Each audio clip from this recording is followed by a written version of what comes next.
राधे राधे। दोस्तों, क्या आपने कभी सोचा है कि किसी की मौत अकाल क्यों होती है, या फिर कोई लोग किसी हादसे का शिकार क्यों बन जाते हैं, या फिर ऐसा क्या होता है कि इंसान खुद अपनी जिंदगी को खत्म करने का कठोर निर्णय ले लेता है। लोग खुदकुशी क्यों कर लेते हैं? ये सवाल हर किसी के मन में उठता है, लेकिन इसका जवाब छिपा है गरुड़ पुराण के गहरे रहस्यों में। गरुड़ पुराण, जो जीवन और मृत्यु के अनजाने पहलुओं को उजागर करता है, उसमें ये बताया गया है कि कौन कौन से कर्म हमें अकाल मृत्यु की ओर ले जाते हैं। दोस्तों, मैं वनिता आपका हमारे भक्ति बिट्स ठाकुर जी इस चैनल पर स्वागत करती हूँ। दोस्तों, क्या आप जानते हैं कि हमारे पिछले जन्म के कर्म, हमारे इस जन्म के कार्य और हमारी सोच, यह सब मिलकर हमारे जीवन और मृत्यु का रास्ता तय करते हैं। लेकिन रुकिए, यह सिर्फ एक कहानी नहीं है, यह एक चेतावनी है, एक सच्चाई है जो आपकी सोच को झकझोर देगी। आज के इस वीडियो में हम आपको गरुड़ पुराण के उन रहस्यों से रूबरू कराएंगे जो अकाल मृत्यु और आत्महत्या की वजहों का पर्दाफाश करते हैं। दोस्तों, इस वीडियो को अंत तक जरूर देखें, क्योंकि जो आप आज जानेंगे वह आपकी जिंदगी को बदल कर रख देगा। दोस्तों, गरुड़ पुराण के अनुसार अकाल मृत्यु और आत्महत्या जैसी घटनाओं का गहरा संबंध हमारे कर्म, सोच और जीवन में किए गए कर्म से होता है। ये ग्रंथ हमें समझाता है कि जीवन में जो कुछ भी घटित होता है वह हमारे अपने कर्मों का ही परिणाम है। दोस्तों, जब कोई व्यक्ति अधर्म के मार्ग पर चलता है, दूसरों को नुकसान पहुंचाता है या अपने कर्तव्यों से विमुख होता है, तो वह अनजाने में अपने जीवन में विनाशकारी परिस्थितियों को आमंत्रित करता है। अधर्म के विभिन्न रूप हैं, जैसे झूठ बोलना, दूसरों के अधिकार छीनना, उनके धन पर गलत तरीके से कब्जा करना और उन्हें मानसिक या शारीरिक रूप से नुकसान पहुंचाना। ये सभी कर्म हमारे जीवन के संतुलन को बिगाड़ते हैं और अंततः अकाल मृत्यु का कारण बनते हैं। दोस्तों, गरुड़ पुराण में यह भी बताया गया है कि जो व्यक्ति अपने कर्तव्यों को विशेष रूप से माता पिता की सेवा से विमुख होता है, वह अपने जीवन में शांति और संतोष को खो देता है। दोस्तों, ऐसे लोग न केवल मानसिक तनाव और अपराध बोध का शिकार होते हैं, बल्कि वे समाज में असफलता और अपमान का सामना करते हैं, जो धीरे धीरे उन्हें आत्महत्या जैसे कठोर निर्णय की ओर ले जाता है। आत्महत्या केवल मानसिक कमजोरी का परिणाम नहीं होती। गरुड़ पुराण इसे एक बड़ा पाप मानता है और कहता है कि इसके पीछे पिछले जन्मों के कर्मों का भी प्रभाव होता है। यदि किसी ने अपने पिछले जन्मों में अधर्म, छल या अनैतिक कार्य किए हैं, तो उन्हें इस जन्म में इसका परिणाम भुगतना पड़ता है। दोस्तों, प्राचीन समय की बात है। अयोध्या के पास एक छोटे से गांव में सुरेश नाम का युवक रहता था। सुरेश बेहद सरल और मिलनसार स्वभाव का था। गांव के लोग उसे उसकी ईमानदारी और खुशमिजाजी के लिए बहुत पसंद करते थे। उसकी उम्र अधिक नहीं थी, फिर भी उसकी सोच और व्यवहार में परिपक्वता झलकती थी। एक दिन सुरेश अपने खेतों में काम कर रहा था। अचानक बिना किसी बीमारी या दुर्घटना के उसकी मृत्यु हो गई। उसकी मृत्यु इतनी अप्रत्याशित थी कि पूरे गांव में शोक की लहर दौड़ गई। लोगों को समझ नहीं आया कि ऐसा क्यों हुआ। वह तो हमेशा दूसरों की भलाई करता था, फिर उसे अकाल मृत्यु क्यों हो गई।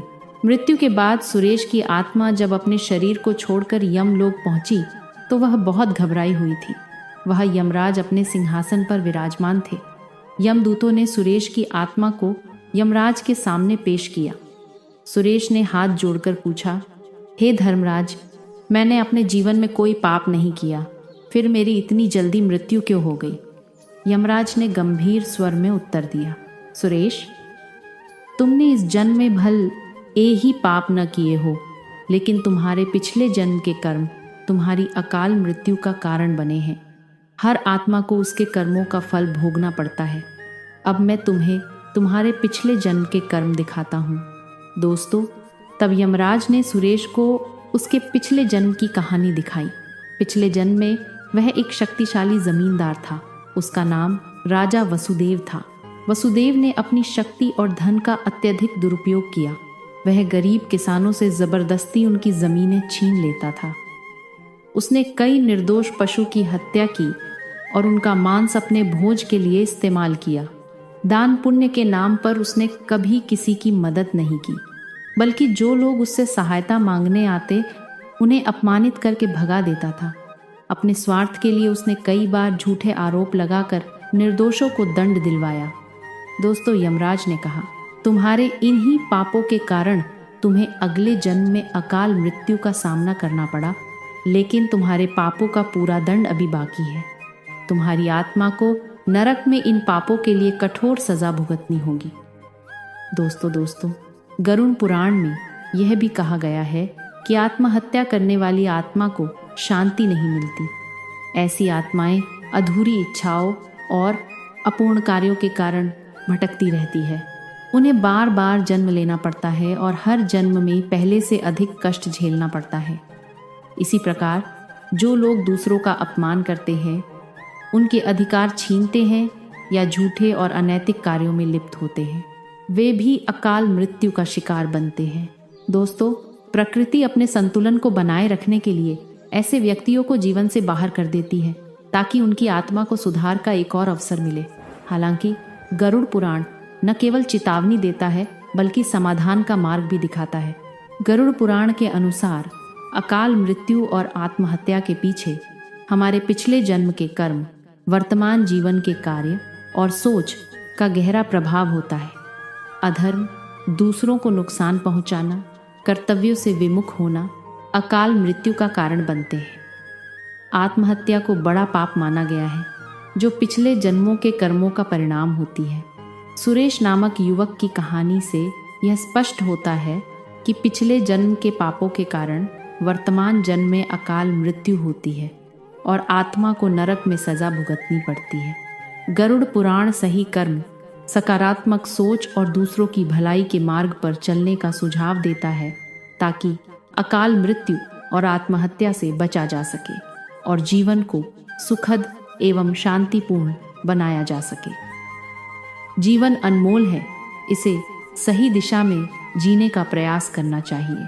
दोस्तों, यह हमें सिखाता है कि सही कर्म, सकारात्मक सोच और दूसरों की भलाई का मार्ग अपनाकर हम न केवल अकाल मृत्यु और आत्महत्या जैसी घटनाओं से बच सकते हैं, बल्कि अपने जीवन को भी सुखद और शांतिपूर्ण बना सकते हैं। सही कर्मों में दूसरों की सहायता करना, अपने कर्तव्यों का ईमानदारी से पालन करना और धर्म के मार्ग पर चलना शामिल है। इसके साथ ही अपनी सोच को सकारात्मक बनाए रखना और कठिन परिस्थितियों में धैर्य रखना आवश्यक है। यह ग्रंथ हमें यह समझने का अवसर देता है कि जीवन अनमोल है और इसे व्यर्थ करने के बजाय इसे सही दिशा में जीने का प्रयास करना चाहिए।